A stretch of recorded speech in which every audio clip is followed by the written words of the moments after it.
Senator Cory Gardner will be visiting the Pikes Peak region today to look at a number of our watershed projects as it relates to post-disaster, both from the flood mitigation standpoint as well as looking at healthy forest initiatives and how we might better prepare so that disasters like the Waldo Canyon and Black Forest fires don't happen to us again.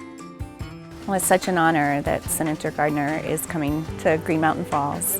It's so important that he sees small communities and realizes that we all work together, but we have limited funds to deal with the issues of fire and floods.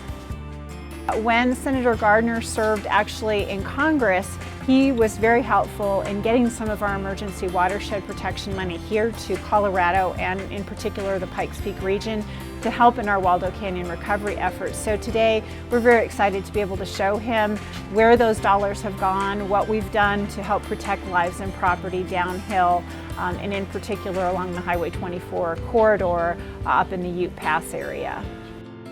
Today talking about a number of events, everything from the Waldo Canyon Fire to the flooding that took place in 2013 to the flooding that took place just this past year in May of 2015. The past several years we've seen the Forest Service basically borrow money against other Forest Service programs to try to fight fires. It is going to be far less expensive than a 10,000 acre forest fire that 1 acre could create if not managed properly. One of the things that we pointed out to the Senator is essentially we're seeing about 1,000 trees per acre.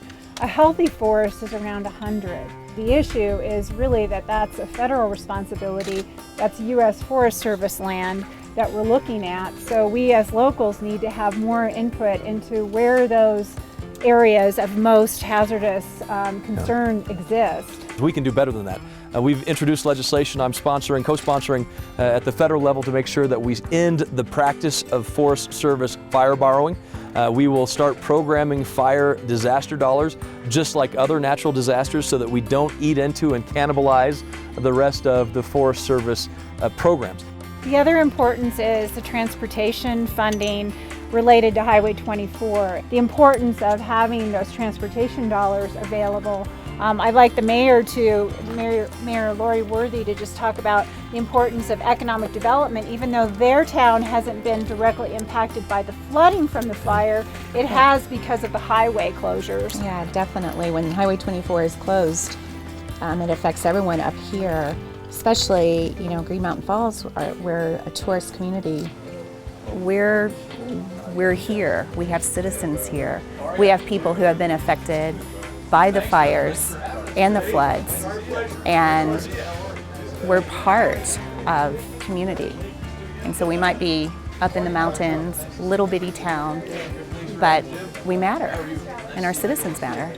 When you have a forest fire, the kind of emergency that you face isn't just a forest fire emergency, but you will, the next time it rains, have a flooding event. And so in the West, it's not just a fire that you got with the fire, it's a flood that you will get because of the fire.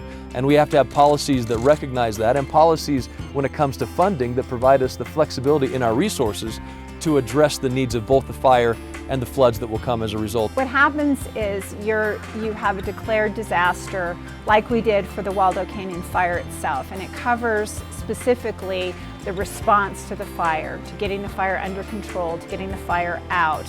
What the Stafford Act doesn't cover is that right after a fire, those floods that are a direct result of the fire aren't covered under the Stafford Act. We have to have policies when it comes to funding that provide us the flexibility in our resources to address the needs of both the fire and the floods that will come as a result, and the debris conditions that will exist, whether it's from a transportation point of view, a runoff point of view, or any other public community safety issue.